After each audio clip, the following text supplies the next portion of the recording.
Good evening, all my wonderful people. Good to see you all. Today is Monday, November 14th, 2022. Is it okay if I tape, my beautiful people? Okay? Those of you on Elron? Yes? Sure. All right, good. Let's go to page 306. That's where we left off. Page 306 in chapter 16. And notice it says at the top of the page, it says CPA exam. What does that mean? Oh, certified public accountant.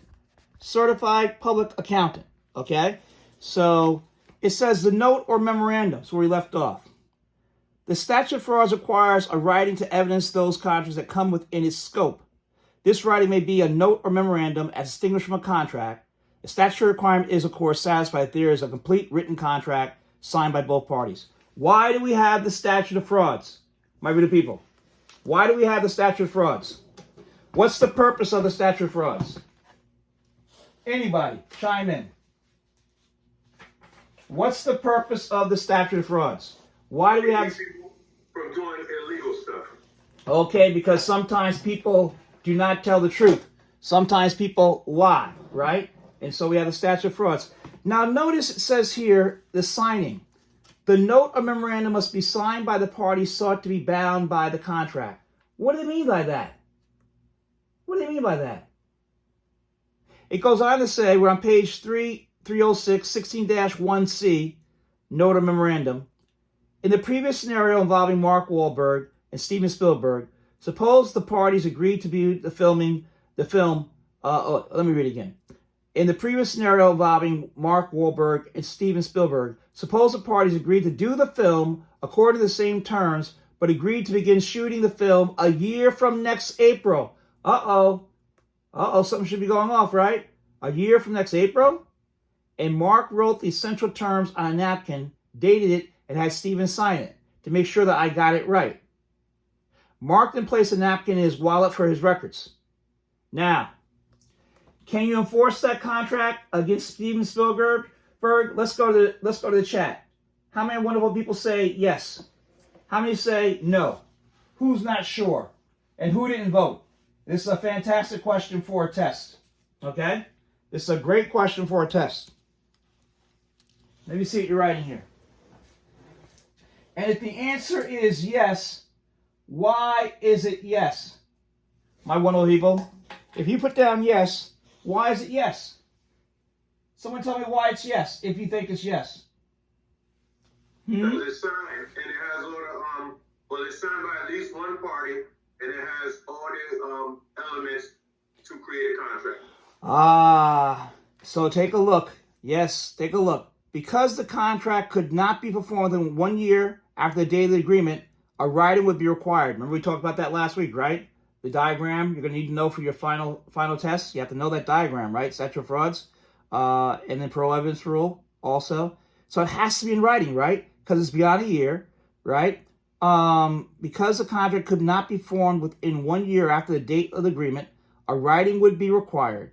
If Steven thereafter decided not to pursue the film, Mark could enforce the contract against him because the napkin note had been signed by the party to be bound or sought to be charged, which is Steven.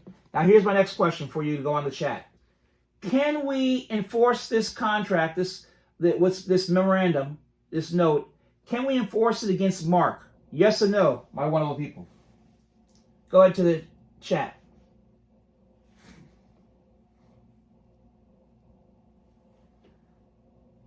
No? No? How come no?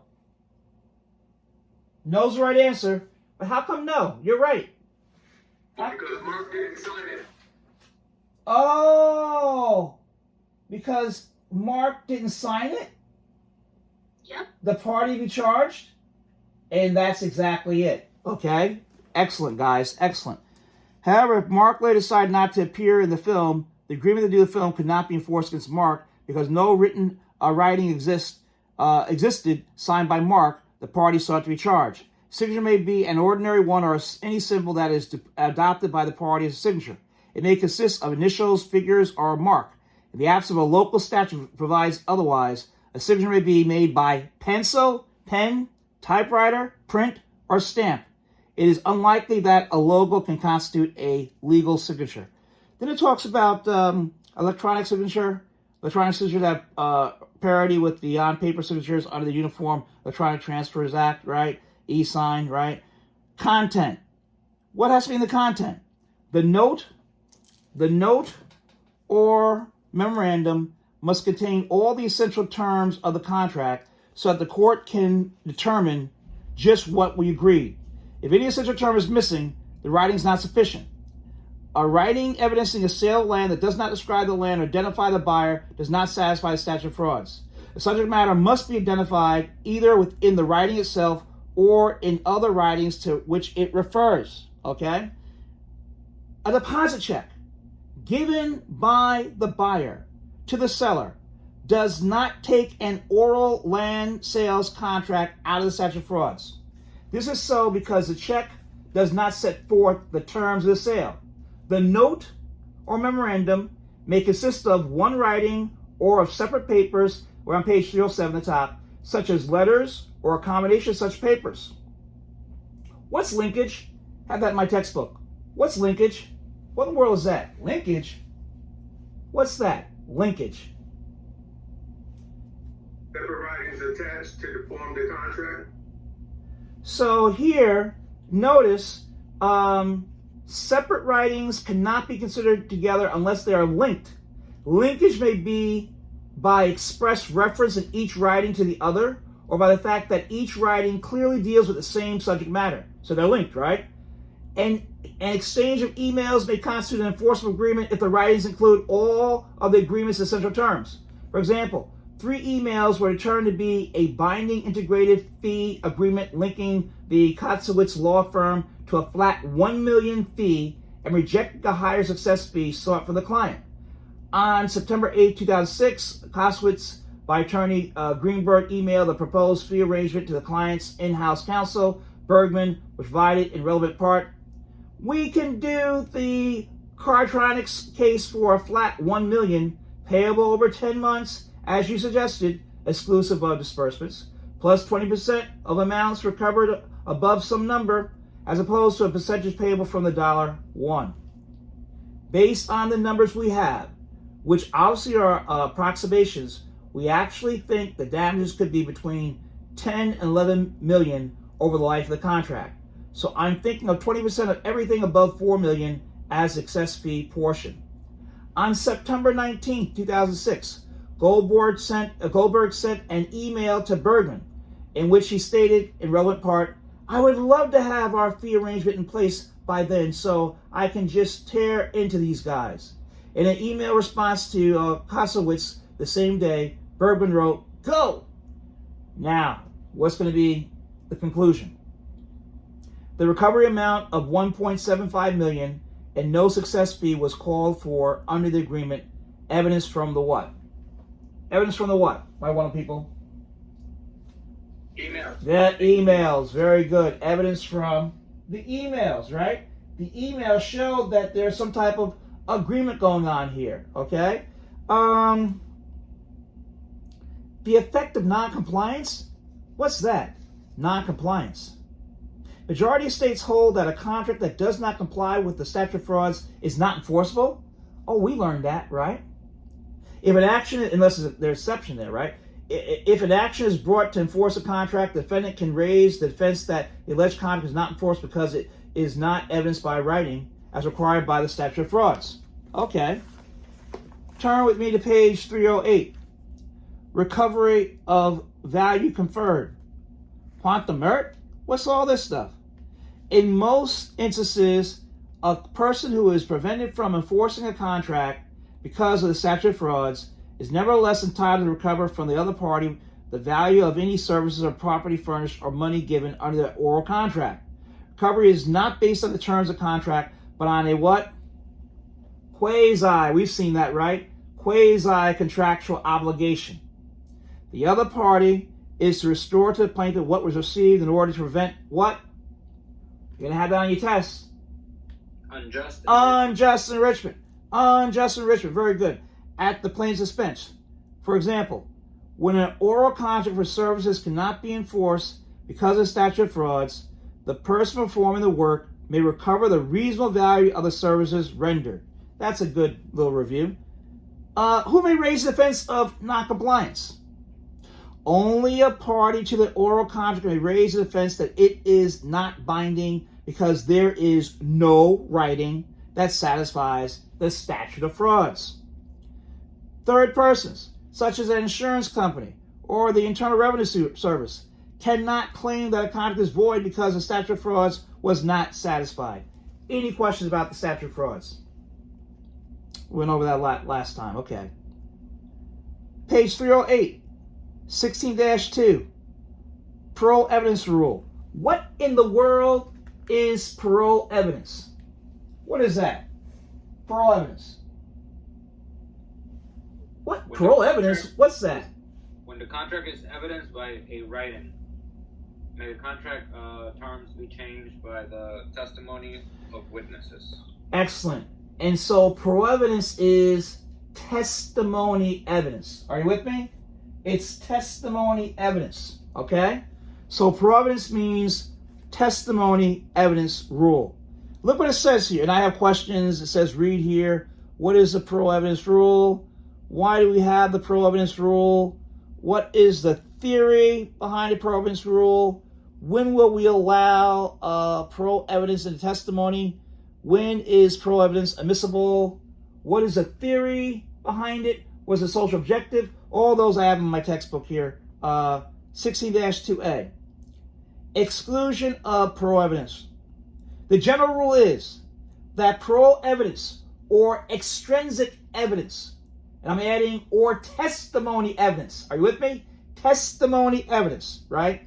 Will not be allowed into evidence to add to, modify, or contradict the terms of a written contract that is fully integrated or complete on its face. Why?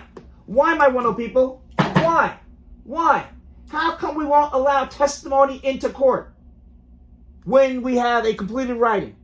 We're not going to add to it. We're not going to modify it.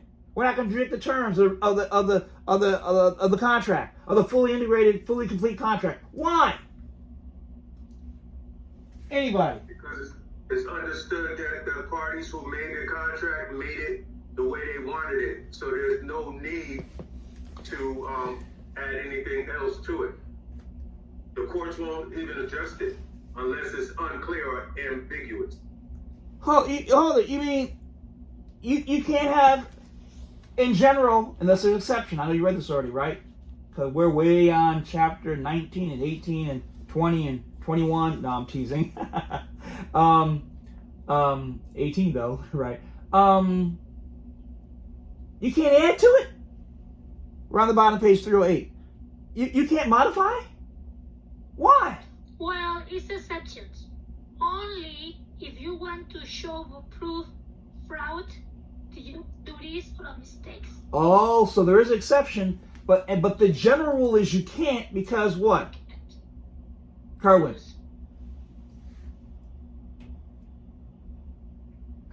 because what? Because the parties made the contract with the terms that they wanted, and it was signed. They agreed upon contract. But maybe we forgot something, Kerwin. Maybe there's supposed to be a brand new car, and it's supposed to have leather seats that were white, and they put in leather seats that were tan. Can't we change it?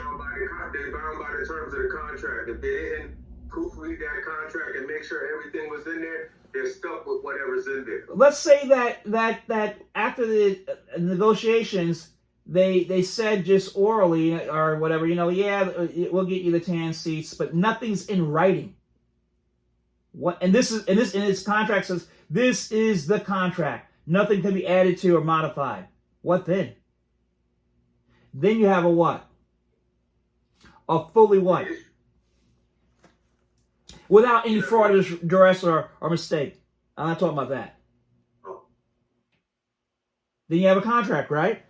So again, the general rule is that parole or extrinsic or testimony evidence will not be allowed into evidence to add to, modify, or contradict the terms of a written contract that is fully integrated or complete on its face.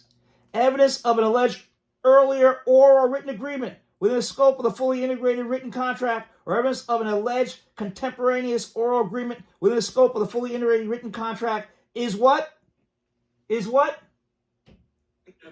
Inadmissible. Inadmissible. Thank you. As parole evidence, as testimony evidence. In other words, if it's not in the contract, it will not be given any credence, right? Except parole evidence, extrinsic evidence, testimony evidence is admissible. You can hear it in court. However, that's your conjunctive adverb, to show fraud, duress, or mistake, as I was pointing out earlier, right? And under certain other circumstances to be discussed in the following paragraphs. Okay? What is the theory behind the parole evidence rule? What's the social objective of parole evidence rule? We're on page 309, the top.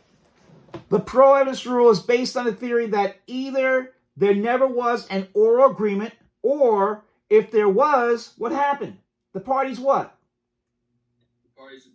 They abandoned it. Yeah, they abandoned it, right? In other words, okay, we're not going to worry about the color of the leather seats, right? Never like that. Parties abandoned it when they reached the stage in negotiations of executing their written contract. What's the social objective? Page 309. The social objective of parole evidence rule is to give what? Stability to what? Contracts, right? We don't want things changing, right? Stability contracts, and to prevent what? And to prevent what, Mr. Garcia? The assertion of terms. The assertion of terms that did not exist. Oh, the assertion of terms that did not exist. What's that mean, Ms. Rowan? What's that mean? Did not exist, or did not survive the bargain of the parties as to reach the inclusion in the final written contract. What's that mean?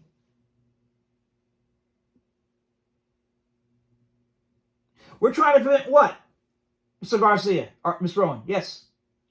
Either one of you.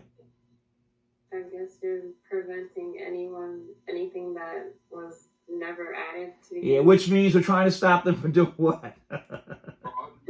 Yeah, lying, right? Yeah, lying, okay. Who would like to read for me the example on 309 about the L landlord, the owner of a new development containing a 5-store mall? Someone read that for me, please? L landlord, the owner of a new development containing a 5-store mall, discussing leasing one of the stores to T, tenant, who is viewing the property with his sister S, a highly credible poverty worker on leave from her duties in Central America. L, in the presence of S, agrees to give T the exclusive right to sell coffee and soft drinks in the 5-store mall.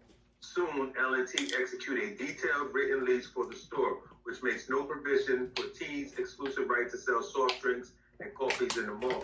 Subsequently, when two of the mall's new tenants begin to sell soft drinks and coffee, T brings suit against L for the breach of the oral promise granting him exclusive rights to sell soft drinks and coffee.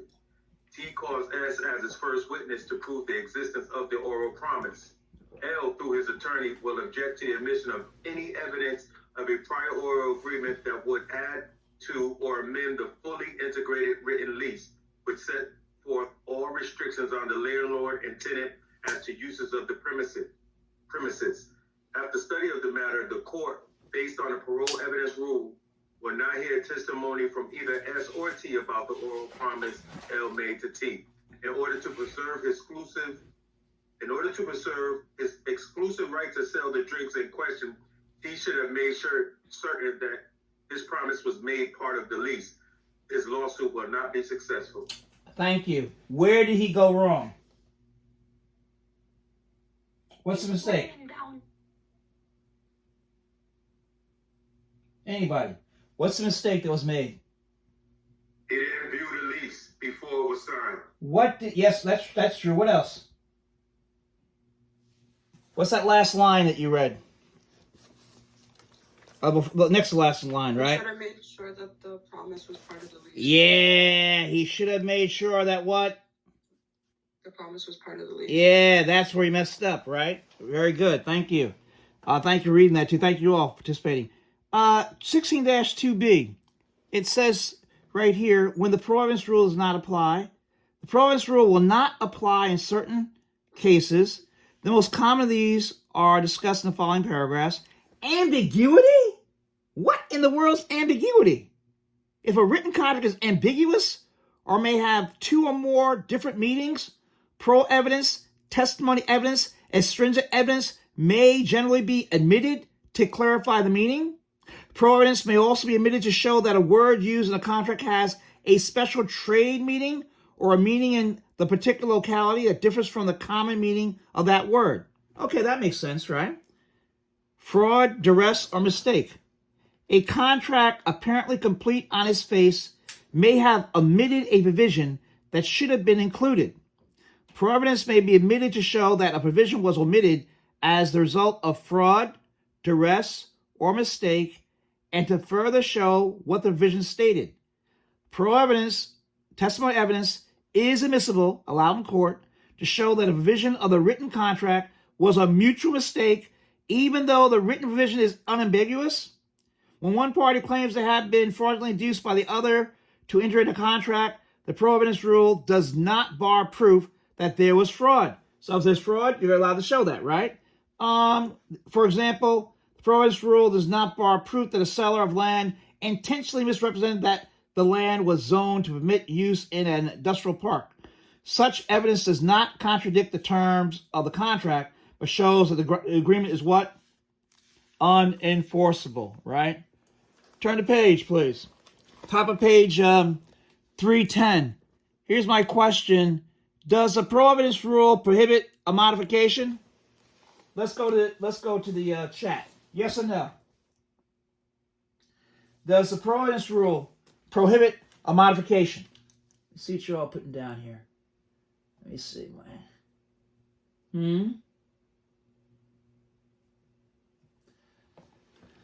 Modification? The answer is the pro evidence rule prohibits only the contradiction of a complete written contract.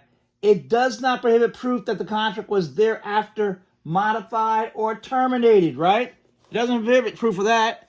Let me see. Rules of construction and interpretation. 16-3.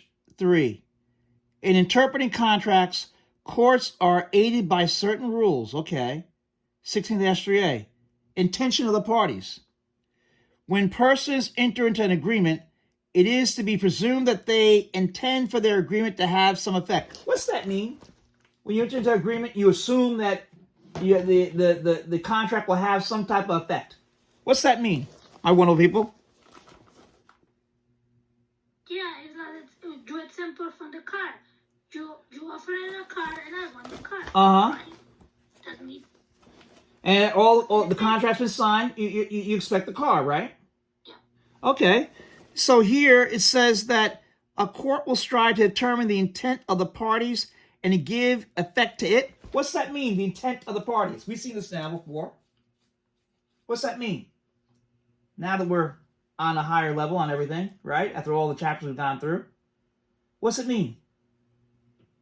The intent of the parties. What they have what? Yes. To be a part of. What they agreed on. Very good, right? A contract, therefore, is to be enforced according to its terms. A court cannot remake I usually ask this question. I need to give the answer. A court cannot remake or rewrite the contract of the parties under the pretense of interpreting. What's that mean? The court's not going to do what? Subvert their own opinion as to what it should be. Yeah. No particular form of words is required, and any words manifesting the intent of the parties are sufficient. The absence of proof that a word has a particular meaning or that it was employed by the parties with a particular meaning, a common word is given. It's what? It's ordinary what? It's ordinary meaning. The ordinary meaning. What is ordinary meaning? Ordinary words are to be interpreted according to their ordinary meaning. For example, when a contract requires a gasoline dealer to pay the supplier for gallons supplied, the term gallons is unambiguous and does not require that an adjustment of the gallonage be made for the temperature. When a contract calls for a business person to pay a builder for the builder's costs, the term cost is unambiguous, meaning actual costs, not a lesser amount based on the builder's bid. If there is a common meaning to a term, that meaning will be followed even though the dictionary may contain additional meanings. If technical or trade terms are used in a contract, they are to be interpreted according to the area of technical knowledge or trade from which the terms are taken. And words grouped in a list should be given related meaning. Now, what in the world is incorporation by reference? What's that? We've seen that before too. What is that? Incorporation by reference. What's that, my wonderful people? Ain't that similar to the linkage that we just talked about a few minutes ago? Yeah, it could. Yeah. The court may not cover the court. What's the example I gave you in the past, right? Remember the example you have in my textbook? I said, what's the example I gave in the past? Remember, if we're going to buy some land or something like that, and we might say incorporating by reference real estate law of Connecticut or New York or California, volume 4, page 345, clause, whatever it might be, right? That you making something that's indefinite, you can make it what? Definite, right? Remember that conversation we had? Okay. Good question for a test, right? So here they're saying the contract may not cover all the agreed terms. The missing terms may be found in another document. Here they're saying the missing terms might be in another document, okay? Frequently, the parties executing the contract for storage will simply state that a storage contract is entered into and that the contract applies to the goods listed in the schedule attached to and made part of the contract. Likewise, a contract for the construction of a building may involve plans and specifications on file and a named city office, okay? The contract will simply state that the building is to be constructed according to those plans and specifications that are incorporated herein and made part of this contract. When there is such an incorporation by reference, the contract consists of both the original document and the detailed statement that is incorporated in it. When a contract refers to another document, however, the contract must sufficiently describe the document or so much of it as is to be interpreted as part of the contract. So here they're saying, okay, you have another reference, okay, someplace else at City Hall, right? Yeah, and you reference that, okay? That's going to be the building plan, etc. And so that way we know that what? We have the written agreement. Whole contract, 16-3B. Here's my question. How do we interpret the provisions of a whole contract? The provisions of a contract must be construed as a whole in such a way that every part is given effect. Every word of a contract is to be given effect if reasonably possible. The contract is to be construed as a whole, and if the plain language of the contract thus viewed solves the dispute, the court is to make no further analysis. What's that mean? Right there on page 311, 16-3B. What's that mean? Every word of contract is to be given effect if reasonably possible, okay? The contract is to be construed as a whole, and if the plain language of the contract thus viewed solves the dispute, the court is to make no further analysis. That means the judge will do what, my wonderful people?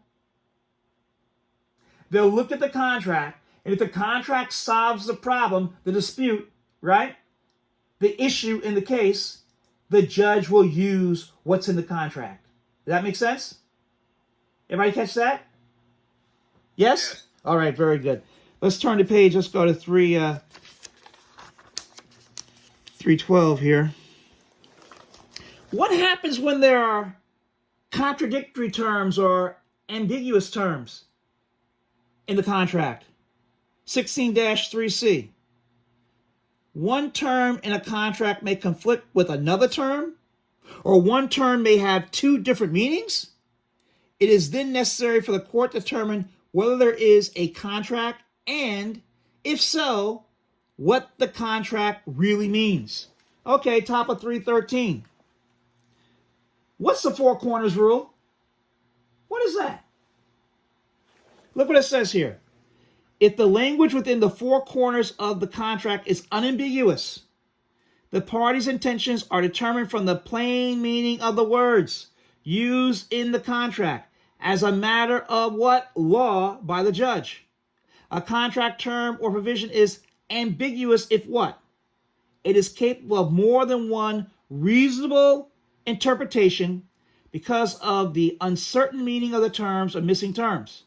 A finding of ambiguity is justified only if the language of the contract reasonably supports the competing interpretation. What's the role of the judge? I want to people. What's the role of the judge? To initially determine whether a contract is ambiguous. Yeah, thank you. It is the role of the judge, him or her, right? His role of the judge is a role of the judge, a question of law, a question of law, a question of law to initially determine whether a contract is ambiguous. If the contract is ambiguous, is role of the jury, a question of fact, right? Determine which party's position is correct with the aid of extrinsic evidence, meaning with the aid of testimony evidence, right? Parole evidence, looking at the witnesses, then determining what they feel is true, okay? That's a question of fact. Question of law goes to the judge. Let me see. I answered that already. What is the role of a judge? What's the role of a jury? Nature of writing. Someone read that for me, please. Nature of writing on page 313. When a contract is partly a printed form. What do we do here? 313, please. Someone read. When a contract is partly a printed form or partly typed written and partly handwritten, and the written part conflicts with the printed or typewritten part, the written part prevails. When there is a conflict between a printed part and a typewritten part, the latter prevails. Consequently, when a clause typewritten on a printed form conflicts with what is stated by the print, the conflicting print is ignored and the typewritten clause controls. This rule is based on the belief that the parties have given greater thought to what they typed or wrote for the particular contract as contrasted with printed words already in a form designed to cover many transactions. Thus, a typewritten provision to pay 90 cents per unit overrode a pre-printed provision setting the prices 40 cents per unit. When there's conflict between an amount or quantity expressed both in words and figures, as on a check, the amount or quantity expressed in words prevails. Words control because there's less danger that that word will be wrong than the number. Thank you. So on the check, right, we're going to look at what's written out. It may be written on that someone may have written $1,000 when it's written, put down the numeral. Thank you for reading that. They put down the number 1,000, right? When really it says 100 and 00 over 100. Okay. Thank you. What is ambiguity? Again, ambiguity. A contract is ambiguous when the intent of the parties is uncertain and the contract is capable of what? Of more than one reasonable interpretation. The background for which the contract and dispute arose may help in determining the intentions of the parties. When suit was brought in Minnesota on a Canadian insurance policy, the question arose whether the dollar limit of the policy referred to Canadian or U.S. dollars. The court concluded what? That Canadian dollars were intended. Both the insurer and the insured were Canadian corporations. The original policy endorsements to the policy and the policy renewals were written in Canada. Over the years, premiums have been paid in Canadian dollars, and a prior claim on the policy had been settled by the payment of an amount computed on the basis of what? Canadian dollars. Okay? Very good. Strict construction against drafting party. What's that mean? Strict construction against the drafting party. What are they talking about? Strict construction against the drafting party. What are they talking about, my wonderful people?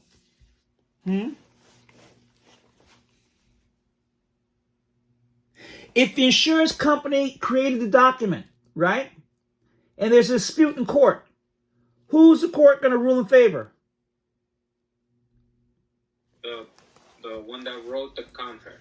The one that did not write the contract. How come? The one that didn't write the contract. How come?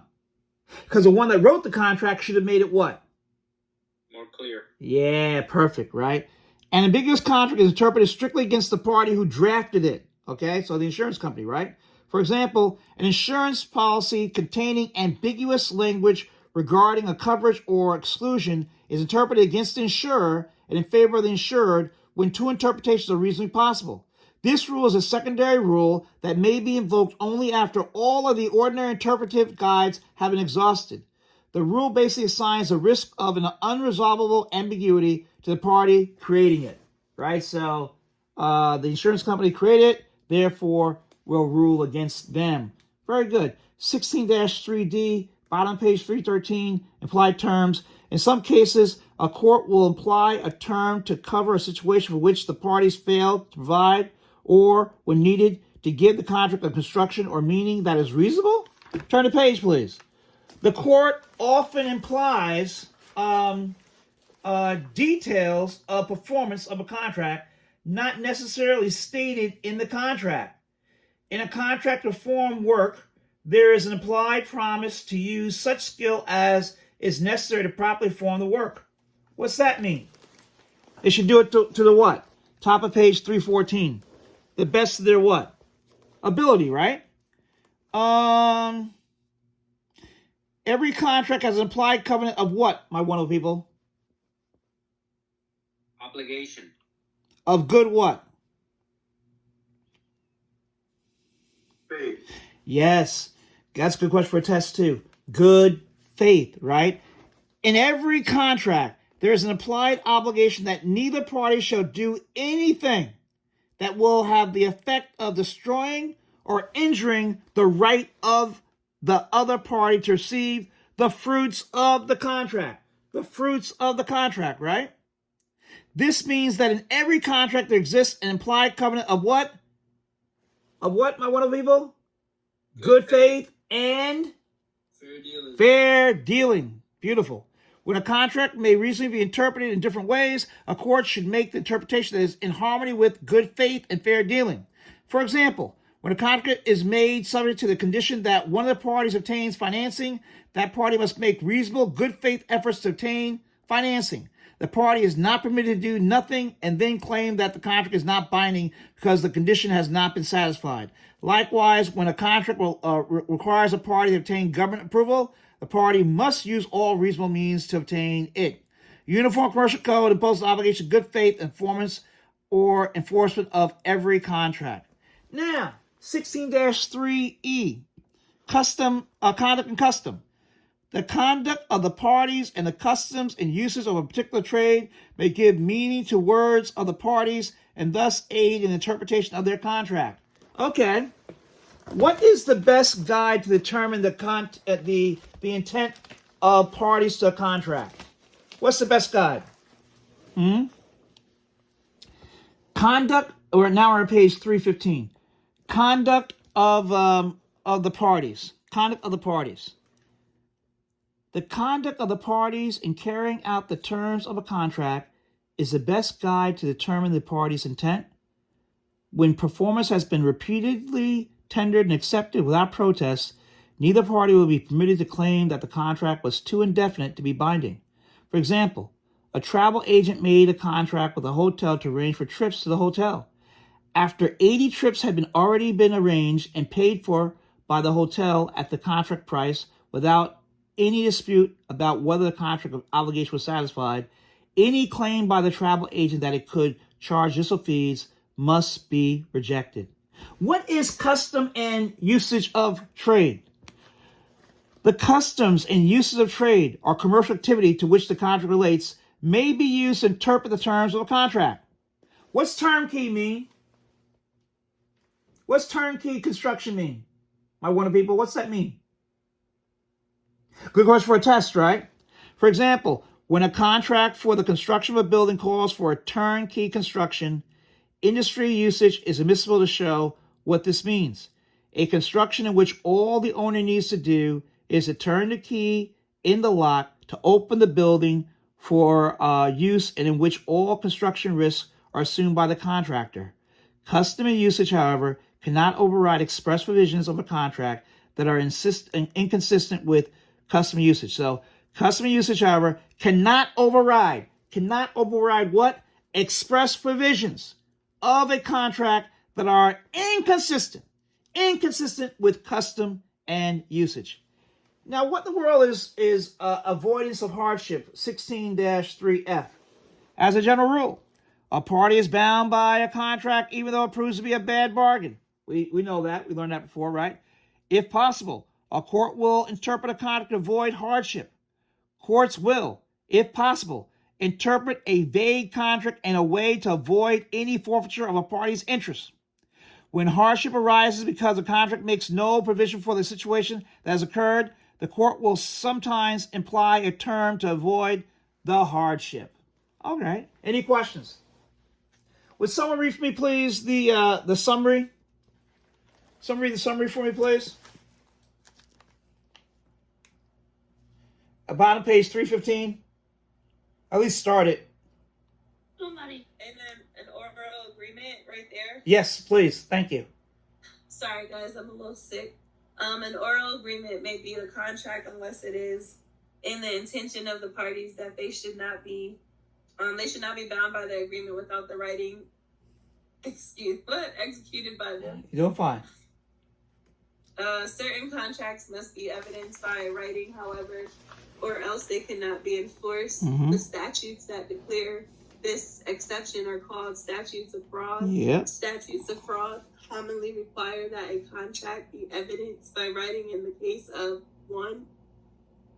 An agreement that cannot be formed. Yep, an agreement that cannot be performed within 1 year after a contract is made. That's good. You rest your voice. Rest your voice there, Lucinia. 2, an agreement to sell any interest in land. 3, and we've seen this in the diagram, right? A promise stands for the debt or default of another. 4, a promise by the executor or administrator of a deceased estate to pay a claim against the estate from personal funds. We went over all this last week. 5, a promise made in consideration of marriage. Remember the example I gave you. 6, a contract for the sale of goods for a purchase price $5 or more. To evidence a contract satisfies statute of frauds, there must be a writing of all essential terms. Someone take it from there, please. Not Lucinia. The writing must be signed by the defendant against whom suit is brought for enforcement of the contract. If the applicable statute of frauds is not satisfied, the oral contract cannot be enforced. To avoid unjust enrichment, a plaintiff barred from enforcing an oral contract may in most cases recover from the other contracting party the reasonable value of the benefits conferred by the plaintiff or the defendant. Thank you. Let's turn the page. Someone else continue reading on, unless you want to keep on going there, Joshua. When there is a written contract, page 316. When there is a written contract, the thank you, question Gabriel. arises whether the writing is the exclusive statement of the parties' agreement. If the writing is the complete and final statement of the contract, parole evidence as to matters agreed to before or at the time the writing was signed is not admissible to contradict the writing. This is called the parole evidence rule. In any case, the parole evidence rule does not bar parole evidence when 1, the writing is ambiguous. 2, the writing is not the true statement of the agreement of the parties because of fraud, duress, or mistake. Or 3, the existence of modification or illegality of a contract is in controversy. Because a contract is based on the agreement of the parties, courts must determine the intent of the parties manifested in the contract. The intent that is to be enforced is the intent as it reasonably appears to a third person. This objective intent is followed. In interpreting a contract, ordinary words are to be given their ordinary meanings. If trade or technical terms have been used, they are interpreted according to their technical meanings. The court must consider the whole contract and not read a particular part out of context. When different writings are executed as part of the same transaction, or one writing refers to or incorporates another, all of the writings are to be read together as the contract of the parties. Thank you, Gabriel. Thank you, Joshua. Thank you, Lucina. When provisions of a contract are contradictory, the court will try to reconcile and eliminate the conflict. If this cannot be done, the conclusion may be that there is no contract because the conflict makes the agreement indefinite as to material matter. In some cases, conflict is resolved by considering the form of conflicting terms. Handwriting prevails over typing and a printed form, and the typing prevails over a printed form. ambiguity will be eliminated in some cases by what? By the omission of parole evidence, or by interpreting the provision strictly against the party preparing the contract, particularly when the party has significantly greater bargaining power. Thank you. Thank you all. Now, my wonderful people, in Chapter 16, we're going to do what question? Question number what? 6, right? For the quiz, question number 6. So one of my wonderful people, please read for us on page 317, question number 6. And I'll put it up on the screen also.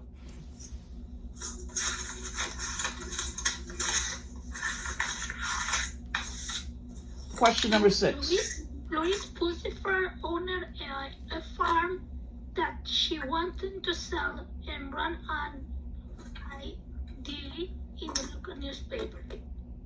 After Russell Gillespie agreed to purchase the farm, Pussifer wrote him a letter stating that she would not sell it. He sued her to enforce the contract, and she raised the defense on the statute of the fraud. The letter she had signed did not contain any of the terms of the sale. Gillespie, however, claiming that the newspaper ID could be combined by her letter to satisfy the status of the fraud. Was he correct? Gillespie versus Pussifer 655. Thank you very much. So here, my wonderful people, what area of the law has been triggered by this question? I promise you don't share anything. Oh yeah, let me share it. Yeah, I'm looking at it here. Oh, hold on, I don't want to share it yet because I'm showing the answer. I want to show the answer. Hold on. I want now I'm just showing the question. Okay, now I can go ahead and now I can go ahead and share it. I'm not showing the answer yet. Okay. So was he correct? Right? Was he correct? What area laws are triggered by this question, my wonderful people? Huh? So what do we have here? We have Louise who owned a farm that she wanted to sell and ran an ad in the local newspaper, and then Russell Gillespie agreed, right, to purchase the farm, and she wrote him a letter stating that she would not sell it.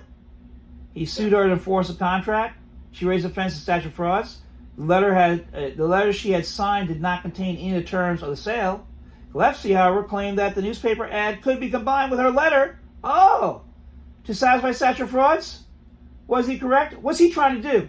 He's trying to use what? Kerwin? I'm trying to think of it right now. I knew you was coming for that. Linkage, right? It looks like he's trying to link something, right? Huh? Yes. And so here the issue is going to be integration of separate writings to satisfy statute of frauds. The answer is on page 307. 307. Okay? 307. And the answer is what? No. No. Right? No. You want to read it for me, please, Maria? Yes. Answer. Integration of separate writing to satisfy a status of the fraud, page 307. No. The ID could not be combined with the signed letter because there was nothing in either of them to link them to the other, in the absence of the express internal link. Separate papers cannot be combined. Oh, so in this case, you cannot combine the two, right? You cannot combine the two. All right, very good. Let's go on to chapter 17. Let's read the question. In chapter 17, we're doing question number what? 7, right? 7. So Helen obtained an insurance policy insuring her life, and thank you for answering that, Maria. Thank you, Karen. Thank you all for answering. Helen obtained an insurance policy insuring her life and naming her niece Julie as beneficiary. Helen died, and about a year later, the policy was found in her house. When Julie claimed the insurance money, the insurer refused to pay on the ground that the policy required that notice of death be given to it promptly following the death. Julie claimed that she was not bound by the time limitation because she had never agreed to it, as she was not a party to the insurance contract. Is Julie entitled to recover? What do you call Julie? She's a what? Let's go to the chat. Let me see what you're going to write down. in that example, what do you call Julie? My wonderful people, what do you call her? She's the what? Julie is the what? Let me see what you're writing down. Let me see. Yeah. Oh, you go. Good for you. Oh, yeah. That's right. Right? She's a third-party beneficiary, right? And so, the answer is what? What error laws were triggered by this question? What page is the right answer? What is the right answer? Error law triggered is and I'm sharing now the screen with you. Limitations on third-party beneficiary. Limitations on third-party beneficiary. And the page is 323, and to be exact, it's 17-1C, right? Is Julie right? Well, first of all, let's go to that page 323. Right? Let's go to that.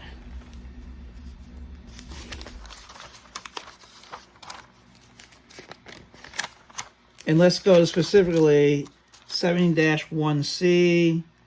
1C. Here's a question I have in my textbook. Does a third-party beneficiary have greater rights than the contract? What's the answer to that? No. No. No. Although the intended third-party beneficiary gives the third party the right to enforce the contract, it obviously gives no more rights than the contract provides. That is, the intended third-party beneficiary must take the contract as it is. If there is a time limitation or any other restriction in the contract, the intended beneficiary cannot ignore it, but it is bound by it. If the contract is not binding for any reason, that defense may be raised against the intended third-party beneficiary suing on the contract. So in this case, what's going to be the answer? Is she right or wrong? She's wrong. Yeah, she's wrong. Is Julie entitled to recover? No. No. Julie only had such rights as the policy created. The policy required notice promptly after death. The fact that she was not a party to the contract and had not agreed to the time limitation was irrelevant. She could enforce the contract only according to its terms. By those terms, the time limitation prevented recovery. And we're a nation of laws, right? And not of men or women, right? But we're a nation of laws. Any questions on that one, my wonderful people? Not on this one, Professor, but can you show the answer for 16 again? Oh, sure. I'll go back up. So here, the question was he correct, right? He's trying to use these letters. Integration of separate writing to satisfy statutory frauds, page 307. No, the ad could not be combined with the signed letter because there was nothing in either of them to link it to the other. There's no linkage in this case. In the absence of express internal link, separate papers cannot be combined. All right, Okay. Very good.